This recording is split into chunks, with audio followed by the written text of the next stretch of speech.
आज के video lecture में हम हार्ड और सॉफ्ट एसिड्स बेसिस के बारे में पढ़ेंगे। जब कोई मेटल कॉम्प्लेक्स बनता है, मेटल लिगेंड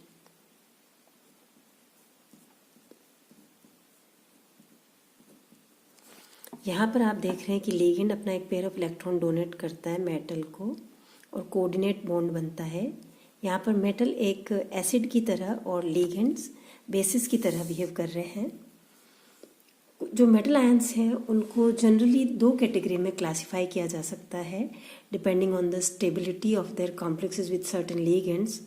कुछ लिगेंड्स जो होते हैं वो जो हैवी मेटल आयंस होते हैं जिनके अंदर की डी ऑर्बिटल फुलफिल्ड है, जैसे सिल्वर, मर्क्यूरिक, प्लैटिनम सेकंड, इनके अंदर डी ऑर्बिटल फुलफिल्ड है, उनके साथ बॉन्ड बनाना प्रेफर करते हैं और स्टेबल कॉम्प्लेक्स देते हैं।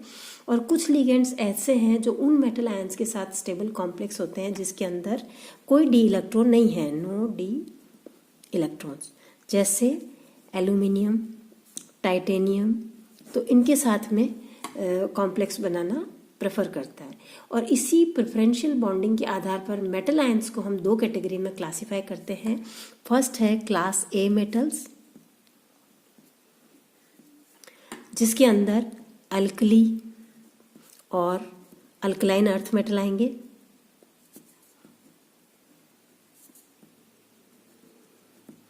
और कुछ क्लास बी मेटल्स होंगे जिसके अंदर हैवी मेटल आयंस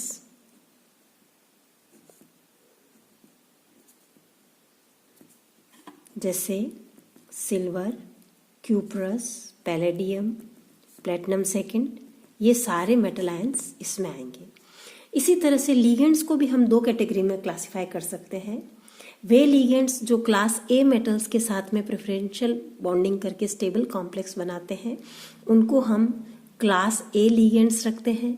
और वे लिगेंड्स जो कि क्लास बी मेटल्स के साथ में प्रेफरेंशियल बॉन्डिंग करते हैं उन्हें हम क्लास बी लिगेंड्स में रखते हैं। 1963 में पियर्सन ने सजेस्ट किया कि जो क्लास ए मेटल्स हैं उनके लिए हम हार्ड एसिड्स टर्म यूज में लेंगे और जो क्लास बी मेटल्स हैं उनके लिए हम सॉफ्ट टर्म यूज में लेंगे।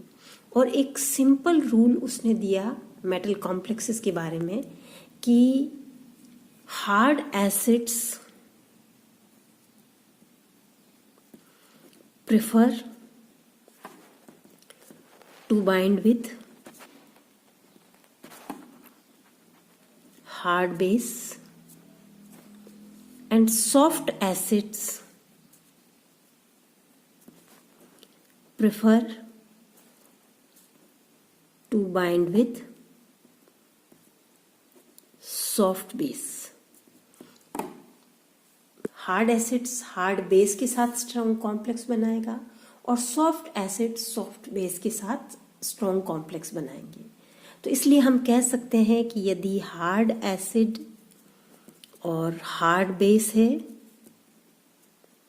तो बनने वाला कॉम्प्लेक्स स्टेबल कॉम्प्लेक्स होगा। अगर सॉफ्ट एसिड है और सॉफ्ट बेस है तो उस केस में भी स्टेबल कॉम्प्लेक्स बनेगा। यदि हार्ड एसिड है और सॉफ्ट बेस है तो उस केस में बनने वाला कॉम्प्लेक्स कंपैरेटिवली लेस स्टेबल होगा। ये ध्यान रखिए, बन जाएगा, ऐसी बात नहीं कि बिल्कुल बन ही नहीं सकता, लेकिन it would be less stable. और यदि सॉफ्ट एसिड है और हार्ड बेस है उस केस में भी कॉम्प्लेक्स बनेगा but it would be less stable.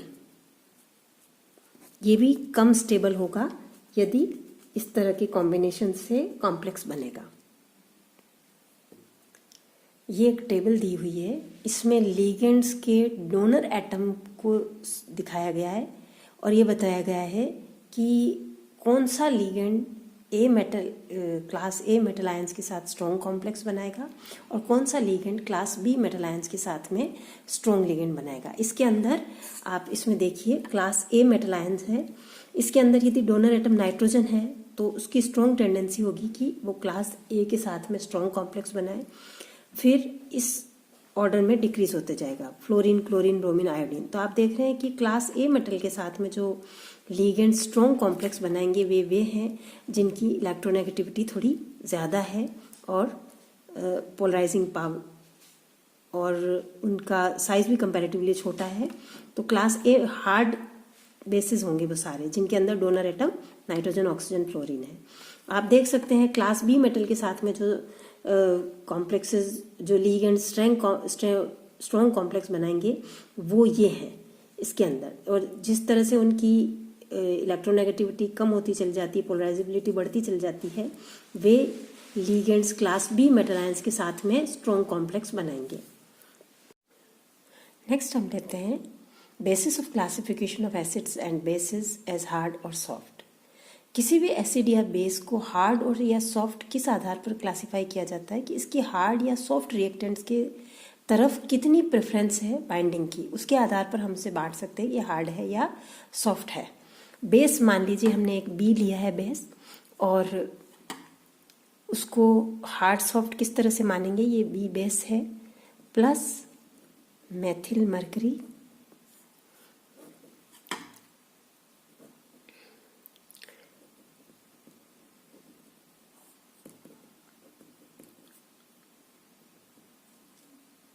तो जो रेट कांस्टेंट होगा के, it is given as CH3HgB और H plus divided by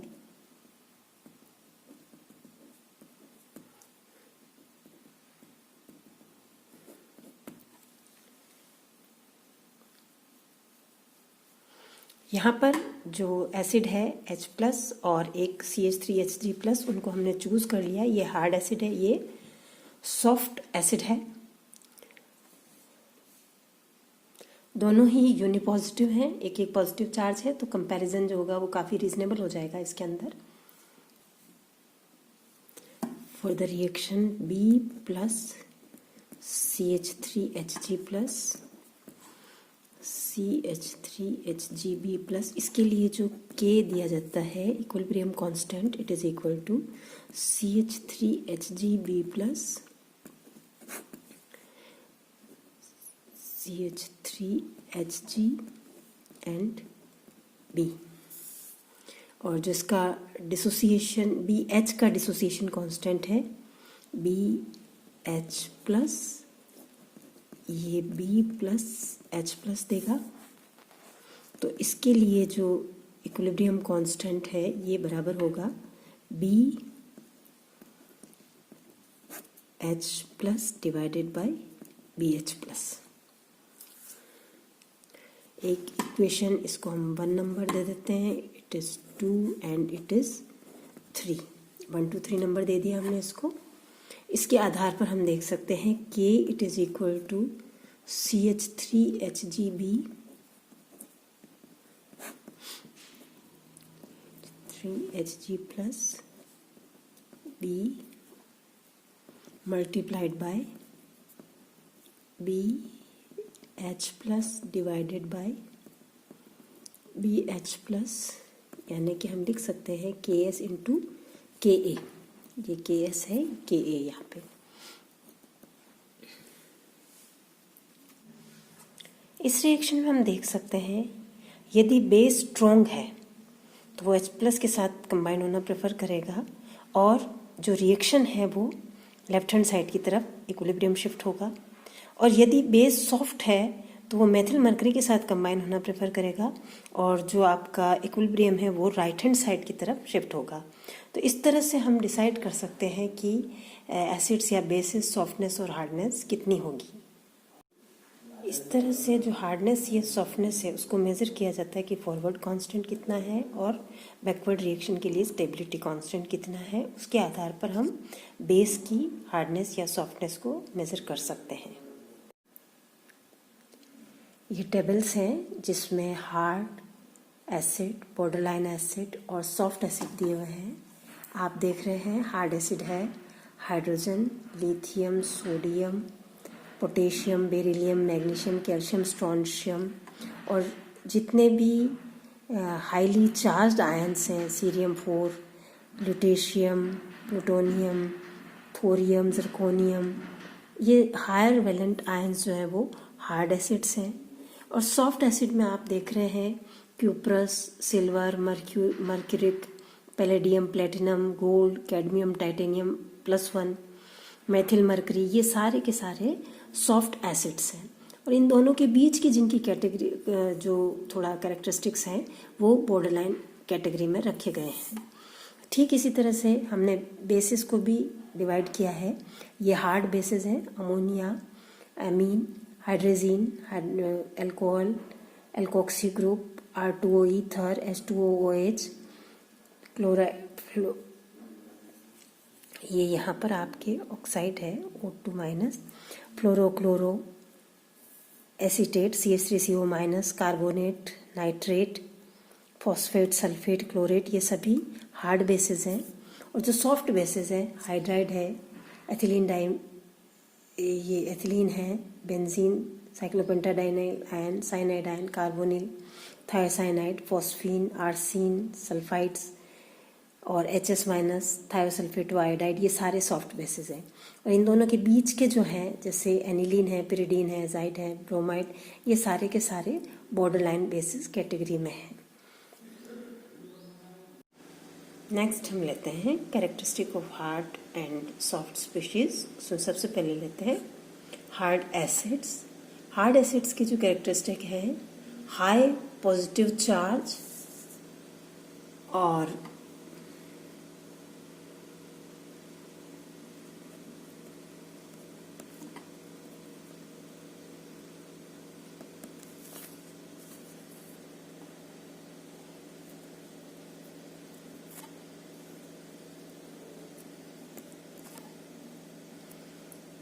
high ionic potential होगा।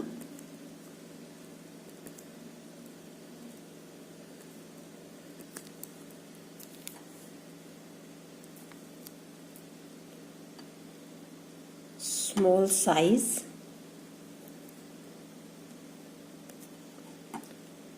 एंड नॉट वेरी पोलराइजेबल नहीं होंगे।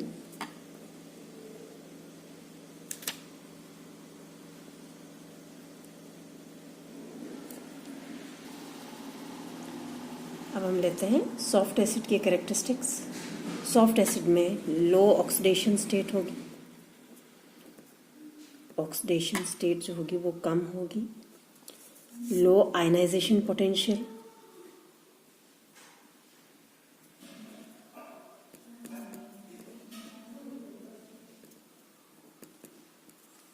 large number of D and F, large number of D and F electrons. D electrons transition series के case में और F electrons lanthanides के case में। और polarisable, छोटे छोटे जो पोलराइजेबल होते हैं वो भी अक्यूमुलेट हो सकते हैं चारों तरफ। सो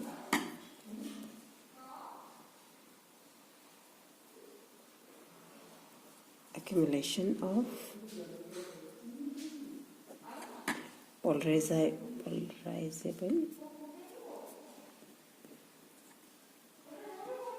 moieties।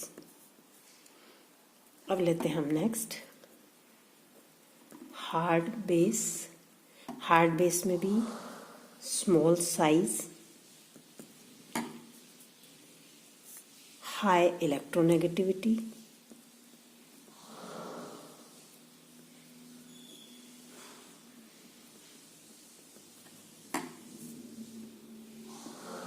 High non polarisability,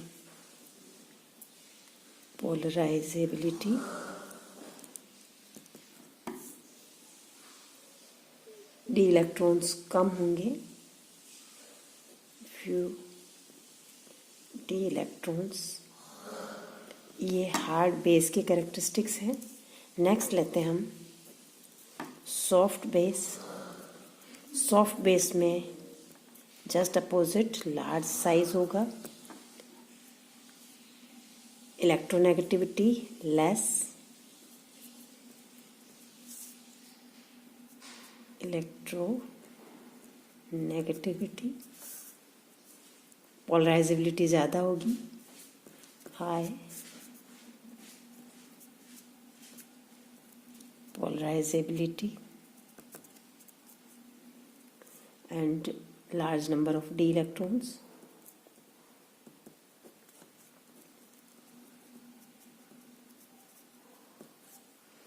d electrons ज़्यादा होंगे। तो ये कुछ करेक्टरिस्टिक्स हैं, और वो जो हमने टेबल अभी देखी थी hard and soft acid base की, उससे भी ये क्लियर होता है, ये इनके करेक्टरिस्टिक्स हैं। नेक्स्ट टर्न पे हम आगे का पढ़ेंगे। Thank you.